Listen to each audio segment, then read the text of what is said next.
ಭಾಗ್ಯಶಾಲಿಯೇ. ಇಂದು ದೀಕ್ಷಾ ಸಂಸ್ಕಾರ ನಡೆಯಬಹುದೇ? ಗುರುಕೃಪೆ, ಧನ್ಯರಾದವರು. ಮಹಾದೇವಿ, ಕೃಪೆ ಮಾಡಿ ಗುರುದೇವ. ಮಹಾದೇವಿ, ಇದು ಭಕ್ತನ ಇಷ್ಟಾರ್ಥಗಳನ್ನು ನೆರವೇರಿಸುವ ಇಷ್ಟಲಿಂಗ. ಈ ಕಪ್ಪು ಕಂತೆ ಹೇಗೆ ಹೊಳೆಯುತ್ತಿದೆ ನೋಡು. ಇದರಲ್ಲಿ ನಿನ್ನ ಪ್ರತಿಬಿಂಬವೇ ಕಾಣುತ್ತಿದೆಯಲ್ಲವೇ? ನಮ್ಮತನದ ನಿಜ ಸ್ವರೂಪವನ್ನು ಕಾಣುವ ಕನ್ನಡಿಯಂತೆ ಈ ಲಿಂಗ. ಈ ಹೊರಗಡೆಯ ಕಂತೆ ವಿಶ್ವದಾಕಾರವಾಗಿದೆ. ಇದರ ಒಳಗಡೆ ನಿನ್ನ ಹುಟ್ಟುಲಿಂಗವಿದೆ. ಆ ಹುಟ್ಟುಲಿಂಗವೇ ಜೀವಾತ್ಮ ಸ್ವರೂಪ. ಈ ಕಂತೆ ವಿಶ್ವಾತ್ಮ ರೂಪ. ವಿಶ್ವಾತ್ಮನಲ್ಲಿ ಜೀವಾತ್ಮನು ಅಡಗಿದ್ದಾನೆನ್ನುವ ಸತ್ಯ ದರ್ಶನಕ್ಕೆ ಲಿಂಗವೇ ಒಂದು ಕುರುಹು. ಇದನ್ನು ಪೂಜಿಸುವುದೆಂದರೆ ವಿಶ್ವಾತ್ಮನ ಒಳಗಿರುವ ಜೀವಾತ್ಮ ತನ್ನ ಸ್ವರೂಪವನ್ನರಿತು ವಿಶ್ವಾತ್ಮನಾಗುವ ಹಂಬಲಿಕೆ. ಇದು ಮೂರ್ತಿ ಪೂಜೆಯಲ್ಲ ಕಾರಣ, ಸ್ವಾತ್ಮ ಸ್ವರೂಪ ಪೂಜೆ. ಈ ಕುರುಹನ್ನು ಹಿಡಿದು ಅರುಹನ್ನು ಅರಿಯಬೇಕು. ಏಕೈಕ ನಿಷ್ಠೆಯಿಂದ ಇದನ್ನು ಪೂಜಿಸು. ನಿನ್ನ ಸಕಲ ಇಷ್ಟಾರ್ಥ ಕೈಗೂಡುವುದು.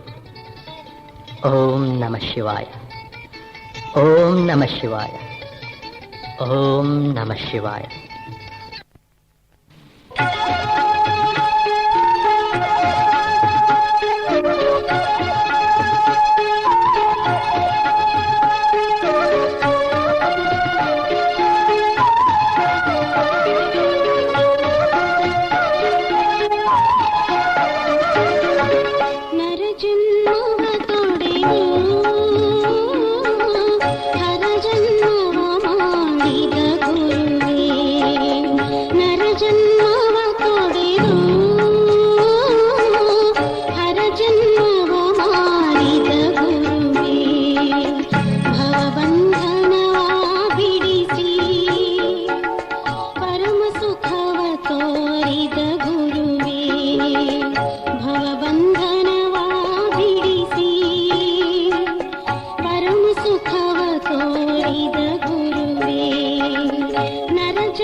ಮಹಾದೇವಿ, ಇಂದಿನಿಂದ ನೀನು ಪುನರ್ಜಾತಳಾದೆ.